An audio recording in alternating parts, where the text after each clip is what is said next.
यह समय है 31 शताब्दी का। कई सालों पहले एक बड़ी लड़ाई में पूरी दुनिया तबाह हो गई। यह लड़ाई 60 मिनटों की थी, मगर इसने पूरी दुनिया को तहस-नहस कर दिया। जो इंसान जिंदा बचे उन्होंने एक नई जिंदगी की शुरुआत की। कमजोरों का नामो निशान मिट गया धरती से। मगर अब इंसानों ने जमीन पर घर बनाने के बजाय विशाल इंजनों पर शहर बसाना शुरू कर दिया, और इसी तरह शुरुआत हुई कुछ विशाल चलते फिरते देशों की। मगर इतना सब कुछ हो जाने के बाद भी एक चीज अभी नहीं बदली। इंसानों ने अभी आपस में लड़ना बंद नहीं किया। कहानी की शुरुआत हेस्टर शो नाम की लड़की से होती है, जो दूरबीन से लंदन नाम के एक बड़े शहर को अपनी तरफ बढ़ता हुआ देखती है। हेस्टर अपने पैरों में एक बड़ा हथियार छुपा लेती है। तभी वहाँ के लोग सभी को चेतावनी देना शुरू कर देते हैं, क्योंकि वह बड़ा शहर लंदन एक शिकारी शहर था जो दूसरे शहरों को या तो तबाह कर देता था या अपने अंदर समा लेता था। शिकारी शहर उनकी तरफ बढ़ रहा है। यह सुनते ही वहाँ के सभी लोगों में अफरा-तफरी मच गई। सभी दुकानों को फोल्ड किया जाना शुरू कर दिया गया। उस शहर के इंजनों को चालू किया गया। मगर जब तक उन लोगों ने भागना शुरू किया, तब तक लंदन उनके बेहद करीब आ चुका था। लंदन वैलेंटाइन नाम के एक आदमी के कंट्रोल में था, मगर फिर भी उसे वहाँ के मेयर के ऑर्डर्स मानने पड़ते थे। मेयर वैलेंटाइन से कहता है कि यह छोटे छोटे शहर जिनमें केवल थोड़ा सा नमक और राशन मौजूद है, वो उनके किसी काम के नहीं। बेहतर होगा कि वह उन्हें तबाह कर दें। अब लंदन की रफ्तार बढ़ाई जाती है। उस छोटे शहर के लोग किसी भी तरह अपने इंजन को लंदन से बचाना चाहते थे। उन लोगों को लगता है कि लंदन उनका पीछा उनके पास मौजूद नमक और दूसरी चीजों के लिए कर रहा है। इसलिए वह लोग सारा सामान इंजन से नीचे गिराना शुरू कर देते हैं। उसी शहर के अंदर हेडस्टर मौजूद थी, जो किसी भी तरह लंदन तक पहुंचाना चाहती थी।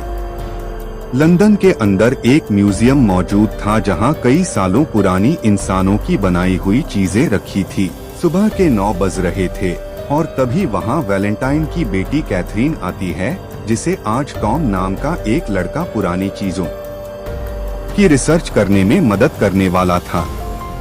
टॉम अपने वक्त से लेट हो चुका था और लोगों के बीच भागता फिर रहा था।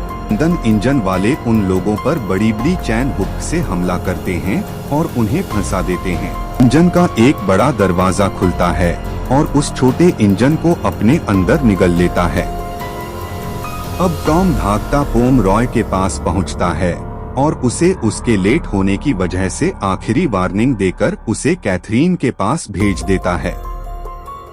अब उस छोटे शहर के लोगों को अंदर लंदन में बुलाया जाता है, जिनमें हेस्टर भी शामिल होती है। अब अपने दिन की शुरुआत करते हुए टॉम कैथरीन को इंसानों की कुछ पुरानी चीजें दिखाता है।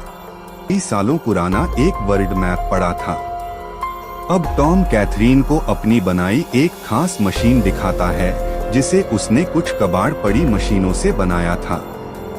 उस मशीन में एक रिकॉर्डिंग मौजूद थी जो बहुत साल पुरानी थी, जो उस वक्त की थी जब इंसानों के बीच एक भयानक जंग छिड़ी थी जिसने दुनिया को तबाह कर डाला था।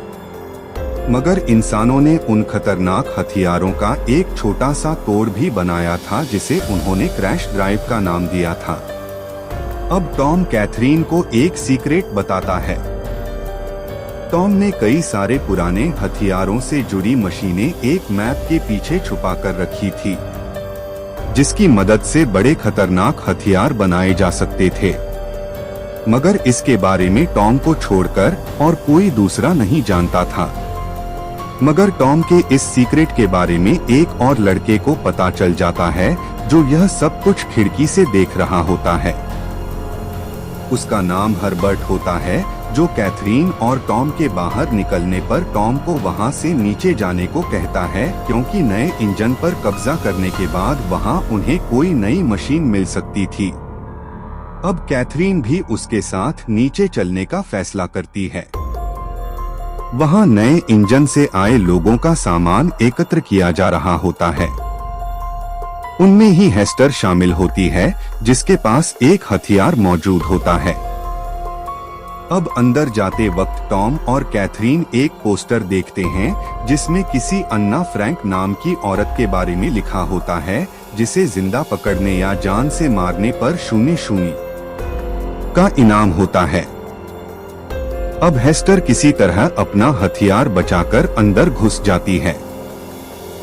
अब टॉम और कैथरीन रास्ते में एक बेविस नाम के लड़के से टकरा जाते हैं, जिसकी वजह से उसका सारा सामान गिर जाता है। कैथरीन उसकी मदद करने की कोशिश करती है, मगर वो उससे कोई भी मदद नहीं लेता, ना ही उससे कुछ भी कहता है। अब टॉम वहाँ काम कर रहे मजदूरों को चीजें भट्टी में डालने से रोकता है। भी वहाँ वैलेंटाइन आता है, जो टॉम को देखकर उसकी तारीफ करता है और अपनी बेटी कैथरीन से भी मिलता है। कैथरीन टॉम को वैलेंटाइन से मिलवाती है, जो टॉम के माँ बाप को जानता था जब वह जिंदा थे। टॉम पहले एक पायलट बनना चाहता था, मगर हालातों ने उसका साथ नहीं दिया। देखते हैं हेस्टर असल में वैलेंटाइन को ही खत्म करने लंदन आई थी और वैलेंटाइन से कुछ ही कदम दूर सही मौके के इंतजार में थी। अब एक मजदूर वैलेंटाइन को एक इन्वर्टर सेल लाकर देता है, जो एक बेहद खास चीज होती है। जितनी ही खास उतनी ही ज्यादा खतरनाक। इन्वर्टर सेल का कई सारे भयानक हथियारों को बनाने में इस्तेमाल किया जा सकता था। नए इंजन से आए लोगों और कुछ मजदूरों में लड़ाई हो जाती है, जिसके बाद वैलेंटाइन उस मजदूर को जेल भिजवा देता है और उस घायल आदमी को इज्जत से हॉस्पिटल भिजवा देता है। अब उन नए आए लोगों को वैलेंटाइन समझा रहा होता है कि उन्हें इस लंदन इंजन में एक नई जिंदगी मिलेगी और ज्यादा बेहतर हालातों में जीने को मिलेगा। तभी हेस्टर को अच्छा मौका नजर आता है वैलेंटाइन को खत्म करने का। हेस्टर अपने कपड़ों में छुपा हथियार निकालती है, मगर टॉम उसे ऐसा करते हुए देख लेता है। हेस्टर अपने हथियार से वैलेंटाइन को घायल कर देती है और उससे देखते हैं कि कैथरीन बेविस को रोककर उससे उस दिन के बारे में पूछने लगती है, क्योंकि बेविस ने उस दिन हेस्टर और टॉम को शहर से नीचे गिरते हुए देखा था। शुरुआत में बेविस उसकी कोई भी मदद करने से बिल्कुल मना कर देता है। अब हम देखते हैं कि जिन लोगों ने टॉम और हेस्टर की जान बचाई, वह उन्हें रात गुजारने के लिए एक छोटा मोटा कमरा देते हैं। तभी हेस्टर उससे कहती है कि वह 8 साल की थी जब उसकी माँ चल बसी। वो एक इतिहासकार थी और पुरानी चीजों पर स्टडी करना पसंद किया करती थी। मगर एक आदमी था वैलेंटाइन, जो अक्सर उसकी माँ से मिलने आया करता था। घंटों तक बैठकर उसकी माँ की खोजी हुई पुरानी चीजों को समझने की कोशिश करता रहता था। मगर एक दिन उसने एक ऐसी चीज देखी जो उसकी माँ पेंडोरा प्राचीन अमेरिका के खंडरों से ढूंढकर लाई थी। वो कोई बेहद खतरनाक चीज थी जो वैलेंटाइन किसी भी हालत में चाहता था, मगर पेंडोरा वो चीज उसके हाथ नहीं लगने देना चाहती थी। अब वैलेंटाइन उस जेल पहुंचता है जो पानी के बीचों बीच मौजूद थी। जेलर उससे कहता है कि यह आदमी बेहद सिरफिरा है और इसे पकड़ने के चक्कर में उन्होंने अपने बहुत सारे आदमी खोए हैं, और उस कैदी को आजाद कर देता है।